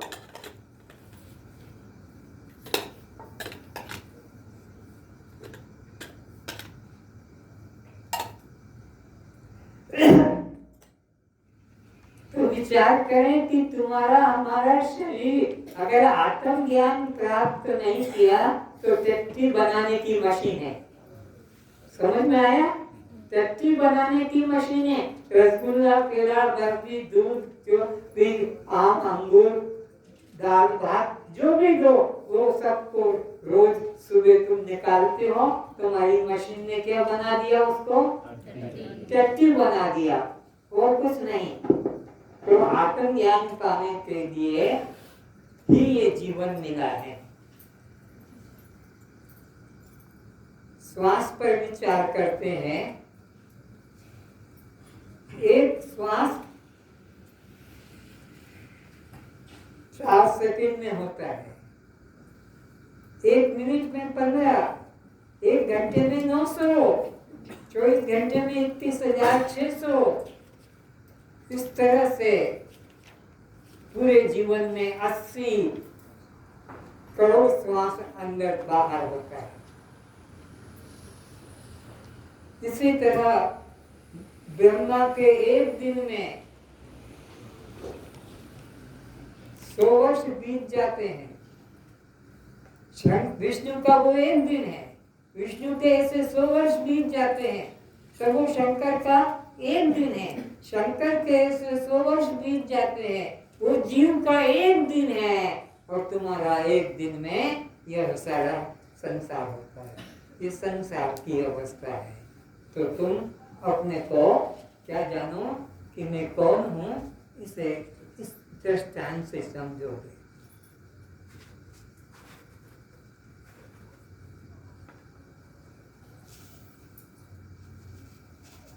ये धान है, सब लोग जानते ये धान है। ये धान का धर्म है, एक धान खेत में डालो तो 100 धान तैयार हो जाते हैं। 100 धान को डालो 10,000 तैयार हो जाते हैं धान। 10,000 को डालो 1 लाख धान तैयार हो जाते हैं। अब 1 लाख धान को अगर राइस मिल में डाल दो, राइस मिल में डालो तो 1 लाख क्या बन गए? बोलो, चावल बन गए। एक धान को डालते डालते बढ़ाते बढ़ाते कितने धान बन गए? 1 लाख। और 1 लाख चावल को खेत में डालो तो फिर 10 लाख होंगे कि 1 करोड़ होंगे? अब एक भी नहीं बनेगा। आश्चर्य की बात है, एक धान को बढ़ाते बढ़ाते 1 लाख करोगे, लेकिन 1 लाख चावल को करोगे तो एक धान भी बनने वाला नहीं है। तुम्हारा ज्ञान होने के पहले ये जीवन था धान की तरह, एक जन्म लिया 100 जन्म के पाप बन गए, फिर 100 जन्म लिए, 1,00,000 जन्म के पाप बढ़ते गए। लेकिन किसी गुरु के द्वारा तुमने देह भाव का छिलका, धान और चावल में क्या अंतर है? छिलका, देह भाव जो चावल के ऊपर है वो धान है, और चावल में वो धान का छिलका। तो तुम्हारा ये जो देह भाव है ये धान है, ये बार बार बढ़ेगा, बार बार बढ़ेगा। और अगर तुमने गुरु का ज्ञान पा लिया कि मैं तो दृष्टा साक्षी आत्मा हूँ, ये जन्मने मरने वाला शरीर में, भूख प्यास वाला शरीर में, जन्म मरने वाला शरीर में, कर्ता भोक्ता शरीर में, सुखी दुखी शरीर में, तो तुम्हारा पुनर्जन्म नहीं होगा, तुम मुक्ति को प्राप्त करोगे। आज का विषय बहुत बहुत महत्वपूर्ण है, और तुमको ये सारा जीवन रामायण पढ़ो, गीता पढ़ो, भागवत पढ़ो, उपनिषद पढ़ो, कि महात्माओं से इतना स्पष्ट तुमको एक एक चीज के बारे में कोई बोल नहीं कराएगा, लेकिन सार इतनी बात जान लो कि जिस जिसको मैंने देखा, जिस जिसको मैंने जाना, मैं उससे अलग, बस इतना सा पक्का है। इस बात को मन से कभी मत मिटाना, ये मन में सदा रहे कि जिस जिसको मैंने देखा, जिस जिसको मैंने जाना, वो दृश्य है और मैं उसका दृष्टा आत्मा, उससे न्यारा।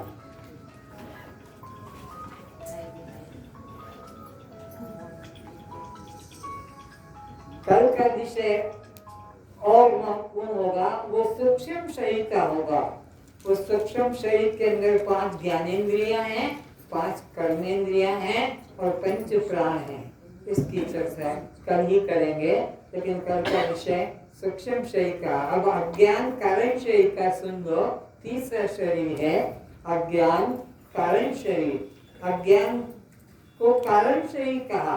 अज्ञान क्या है? देह को मैं मानना, देह की अवस्था को अपने मानना, ये अज्ञान है, जबकि मैं देह नहीं हूँ। इस अज्ञान की वजह से जीवात्मा को 84 लाख योनियों में जीवात्मा को भटकना, शरीर तो यही जल के मर जाता, वो कहीं भटकता नहीं। 25 साल, 50 साल, 60 साल, 10 साल, 5 साल, एक दिन, 5-10 मिनट, जिसका जितना, ये शरीर तो जल कर राख हो जाएगा, लेकिन जो अंदर जो जीवात्मा है इसको 84 लाख का चक्कर काटना पड़ता है। तो अज्ञान कारण शरीर कहलाता है। नोट करो, अज्ञान को कारण शरीर कहते हैं।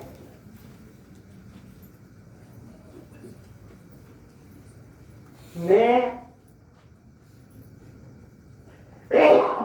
अपने को नहीं जानता, मैं परमात्मा को नहीं जानता, मैं इसको नहीं जानता, मैं उसको नहीं जानता।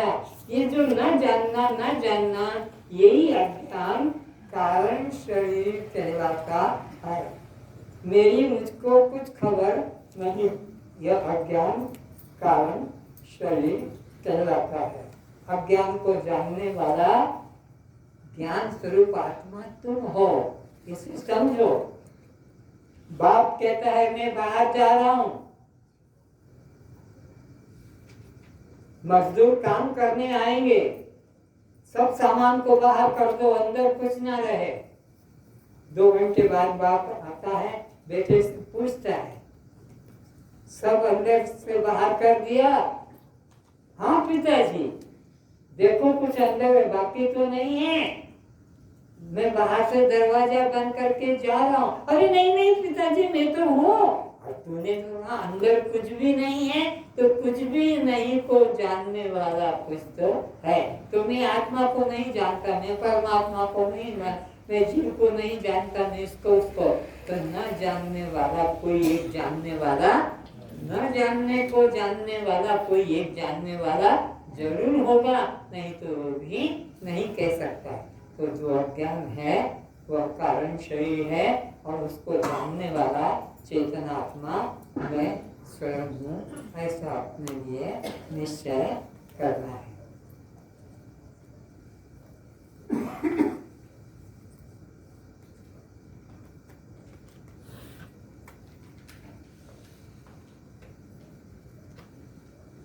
तो पराई वस्तु को अपनी वस्तु कभी नहीं मानना।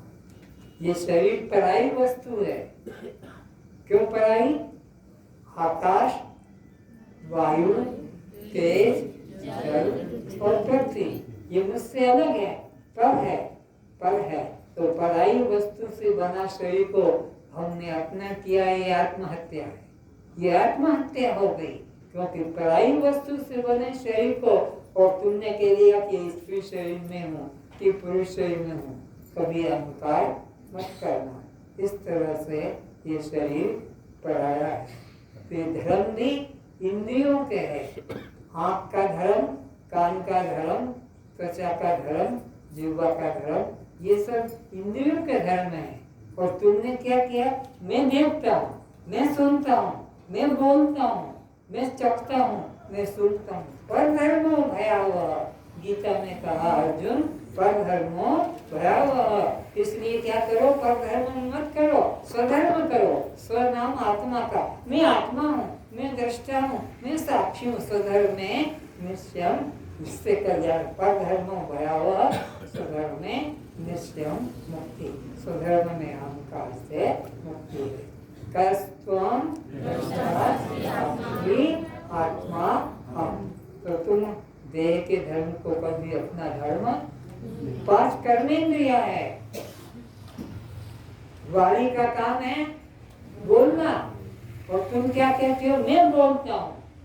त्वचा का काम है पकड़ना, छोड़ना, और तुम कहते हो मैं पकड़ता हूँ, मैंने पकड़ा और मैंने छोड़ा। पैरों का काम क्या है? चलना, और तुम कहते हो कि मैं चलता हूँ। धर्म पर धर्मो भयावह, पर के धर्म को अपना धर्म मानना अपराध है। इसी प्रकार सेक्स है, संबंध मैं करता हूँ, अहंकार है, यह इंद्रिय का धर्म है। इंद्रिय समर्थ नहीं होगी तो तुम बच्चे पैदा नहीं कर पाओगे, सेक्स नहीं कर पाओगे। पर धर्मो भयावह। और इसी तरह गुदा का काम है मल त्याग। अगर तुम्हारी गुदा में विकार आ गया तो तुम मल त्याग नहीं कर पाओगे, फिर डॉक्टर से उपचार जुलाब देना पड़ेगा या कोई प्रकार का तरीका डॉक्टर अपनाएगा। तो निश्चय करो। इसी तरह अंतःकरण, मन, बुद्धि, चित्त और अहंकार, ये भी पराये है। न मैं मन हूँ, न मैं बुद्धि हूँ, न मैं चित्त हूँ, न अहंकार हूँ। मैं इनको जानने वाला आत्मा, इससे न्यारा हूँ। आज का विषय यहीं समाप्त करता हूँ। आप लोगों ने बहुत सज्जनता से, बहुत धैर्य से, बहुत एकाग्रता से श्रद्धा से सुना, उसके लिए मैं सबके चरणों में प्रणाम करता हूँ। सबको कल्याण, सबका कल्याण।